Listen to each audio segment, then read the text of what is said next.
Hey, how's it going, captains? Admiral Tori here, and welcome aboard for another World of Warships video on my channel. In today's video, I am going to be sailing the Tier 6 French battleship, the Normandie. How can I really describe the Normandie? This is a very unusual, troll absurd ship to see. It's one of those really odd ships in the game. And remember, this is a video game, and anything can happen, and there might be good reasons why they even exist in the game. But the Normandie is an intriguing ship because she is one of the ships that redefines a lot of physics. One of the few ships, actually. One of the other ships, well, used to be, is like the Cabron's having some sort of ridiculous speed when it first came out. But I heard there is a upcoming French destroyer that even breaks that record. I don't know. There's just certain things out there, but I can understand why the Normandie exists at Tier 6 with this particular weird defining physics of it. So what am I talking about? Okay, Normandie is a World War I paper ship, and people just get all worked up about paper ships, but for me, it's more content to the game. I don't care. I came here to play the game. It's a video game. I want to enjoy it, and it's one of those things like, what if a ship exists and you get to play it, right? It's one of those ships that you wish that was never finished, but all of a sudden you were able to play and make it exist in the game, like the Graf Zeppelin. The Graf Zeppelin was never finished, but people always wonder what she really looks like in real life, and the best way to picture that might be to model it in the game and play her. So this ship, what makes it unusual is that she's from World War I, and remember, World War I, we barely got fast tanks. Like, the technology wasn't quite there, but we still have machinery. Normandie is the only ship that I know of that has nice armor, so she's a dreadnought style ship, but also was able to achieve a speed of 27 knots. This is groundbreaking technology that you can put into a World War I dreadnought, and this is why it's a very absurd, funny ship to play. As a matter of fact, when she was being tested a while back, because this game was actually really old, never really got a chance to do a commentary over it, but people were saying that she's overpowered. But I can see why the developers decided to put this ridiculous aspect of the Normandie. So normally, you have to compromise in this game with physics. If you got a lot of armor, especially at the mid tiers, because if you look at the Colorado, you look at the Fuso, you look at New Mexico, those guys are dreadnought ships. Those guys are big, decent amount of armor, and, well, decent to a lot of armor, and they're slow. Average speed at Tier 6 is really 21 knots. Dunkirk isn't a dreadnought ship, so it's considered a battle cruiser, which is why it's able to achieve those high speeds. Dunkirk is an interwar period battle cruiser, so I can understand why she's pretty fast, and they place her at Tier 6 because she doesn't quite have the firepower and speed that makes her to be Tier 7. This ship is World War I paper design, a lot of armor, well, great armor, how about that?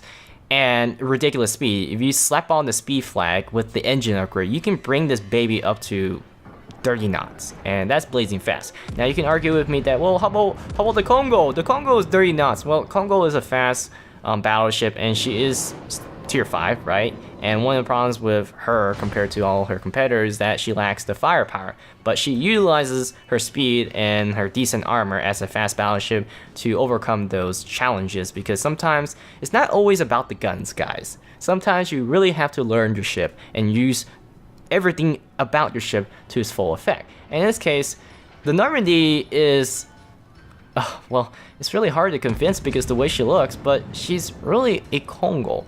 And the reason why I say that is because Normandie has very small guns. I don't remember the size of the caliber guns, but I can promise you they're smaller than 356mm guns.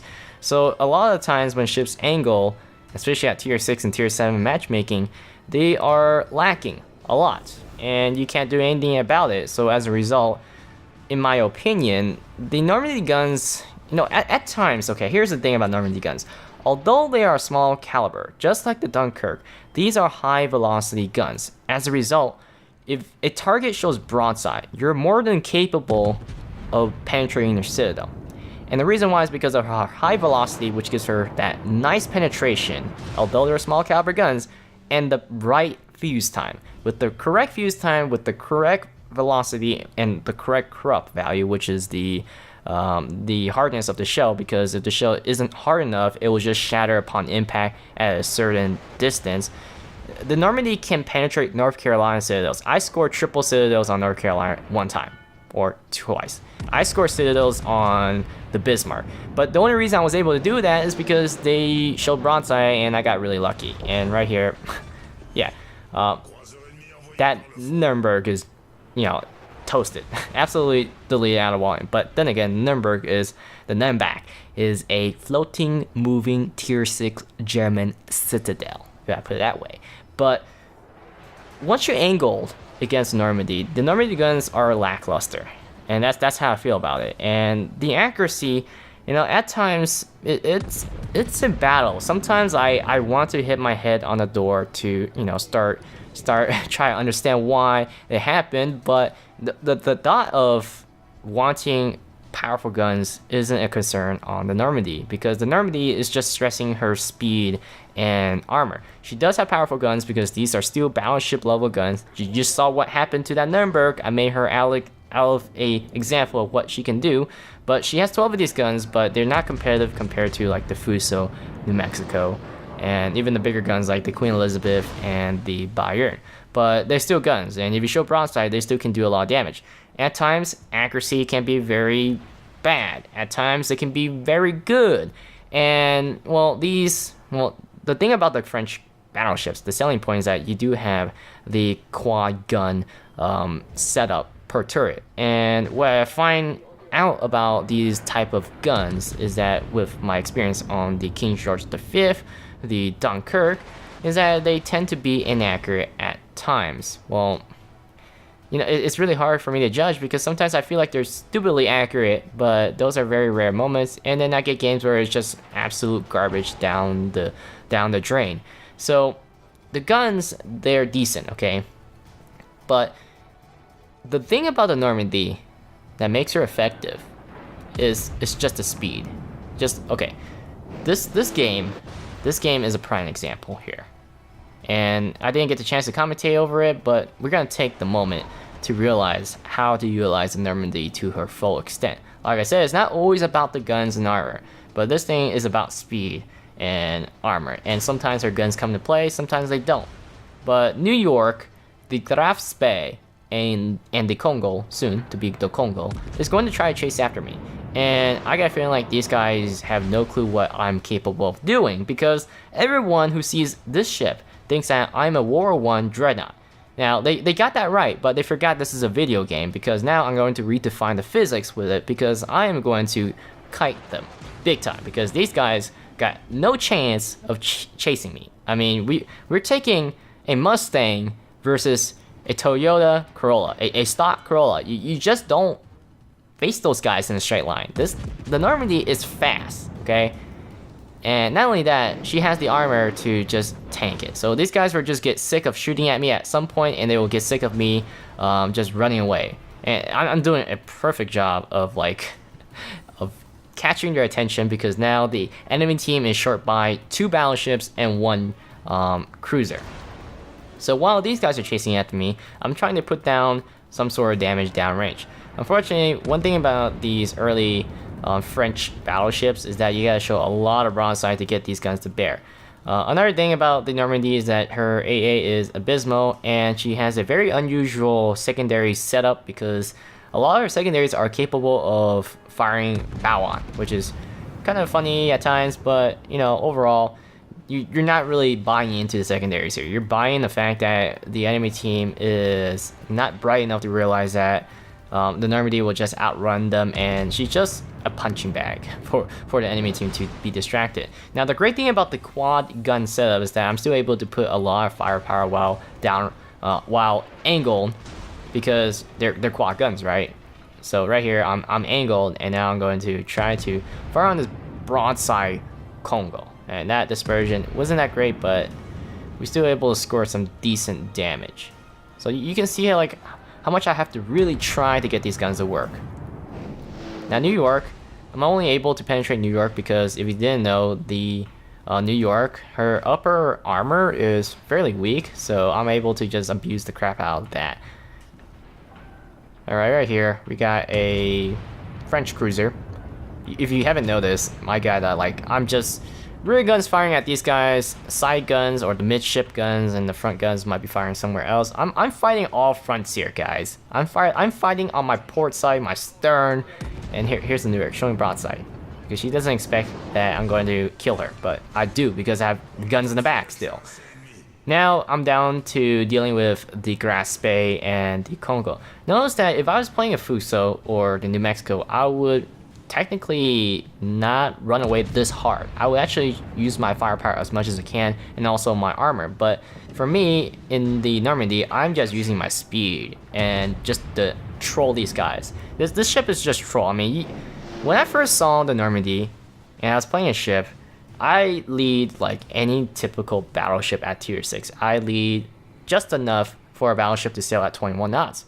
But when I was shooting at this Normandie, my god, that thing just outruns my shells. I'm like, wow, I got a real lead for the Normandie. And now I got my hands on the Normandie. So here's the verdict. Let's talk about the verdict about the Normandie while these guys are having a showdown with me.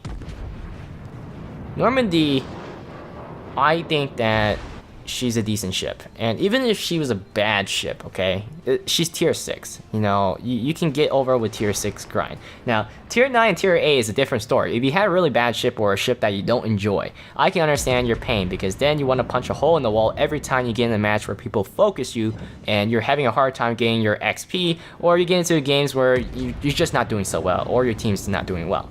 Normandie, she's a decent enough ship for me, and I was able to get my grind to the Lyon. But I don't really like the way Normandie plays in terms of how, you know, the fun factor for me. Sometimes I have fun with her, like in this case, but sometimes I just don't. And it's just not my taste. But I definitely respect people who enjoy the Normandie, because there's a good chance that somebody who likes the Normandie probably click on this video anticipating what I'm going to say. And what I use in my sentences will either make them like me or they don't. But here's the thing, I don't feel the Normandie was for me, but I do well in Normandies at time, and I can see why she's a good ship and some people might like her because of how troll she is. She's one of those ships where you just jump in just for the shits and giggles, because it's just so ridiculous how fast she is. But right here, goodbye Graspe, one nice citadel on her. Score my 4th kill, and I don't remember what happens afterwards, but yeah, look at that. Now, competitive wise, is she a competitive ship? There's a difference between being competitive and being a ship that is overall decent in the game, because there are certain ships that have a special purpose and they can be utilized for competitive purposes. Competitive wise, her guns, of course, is a drawback, because in a competitive ranked match, come on now, battleships, the first half of the game is just going to be all about the guns, and if you don't have the right guns, you're not going to do that well. If you look at clan battles, you look at ranked matches, people pick certain battleships because of their guns in most cases. Even though Bismarck is a popular random battle ship, in the competitive scene, the Bismarck, you know, you could make her work, right? But her full effectiveness is close range, and nobody's going to be stupid enough in the higher ranks to fall for that trap, because they know how to deal with Bismarck. And that's the problem, because you have to force the situation on your opponents, and that's something you can't always do in competitive scene. And in this case, the Normandie, she doesn't have the guns in terms of the caliber to penetrate that well. Accuracy is back and forth, but notice that I'm only able to do well is because I forced the situation on the enemy team, whoever was chasing after me. And in a ranked situation, nobody's stupid enough to chase a battleship. Come on now. But Normandie, one thing about Normandie, like I said, the armor and speed, that speed is very crucial. For instance, you might have need a battleship at east, but most of your battleships are at west. If you had a New York, Fuso, Bayern, 21 to 23 knots, they're going to take a third of the game just to get to the other side. And that's a problem, because you need that heavy ordnance of firepower at that range. Normandie, although she doesn't quite have the big guns that you find on those ships, they still battleship level guns. You still have armor as a battleship. You can definitely be very useful on the other side because Normandie sails so fast that she can get to the other side easily. And I think that's... Will I kill this French cruiser to get my Kraken?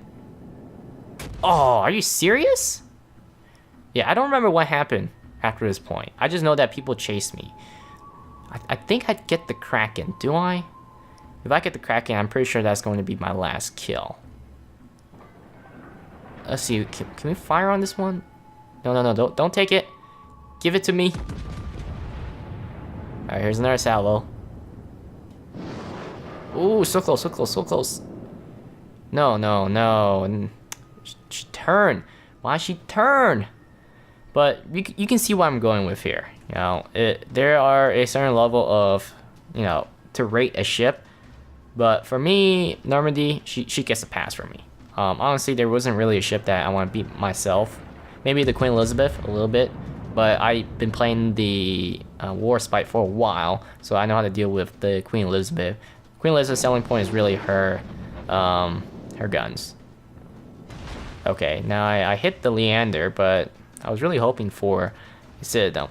Another thing about these guns is that they overpenetrate a lot of cruisers at times, especially light cruisers, so tier 5 cruisers. Even though they're small caliber guns, they overpenetrate. And that the reason, like I said earlier, is that although these are small caliber guns, they can still penetrate battleships broadside because of the fuse time. I think a lot of it has to do with the penetration value and the fuse time. That's why I'm not able to actually get some really nice, decent penetration. Same thing goes with the Roma, right? The Roma has issues with over penetration. So we didn't able to get that on ship. But what's the last ship? Was that the... Okay, it's still the French cruiser. I'm trying to find where she's at. Can we secure the Kraken? I recorded this gameplay 2 months ago. Okay? So, I don't remember what happened, but... Let's see if we can finish off with the Kraken, please. Where is this... Where is this... French cruiser? No? I think the French cruiser is... Oh, wait. She's on the radar. She's turning. High velocity shell should get there fast enough. No, don't take her, don't take her. Oh, this is looking good. No, it's not. Oh, Nuremberg, I hate you so much. But thanks for watching, guys. I hope you guys enjoyed this video, and I'll see you guys next time on World of Warships.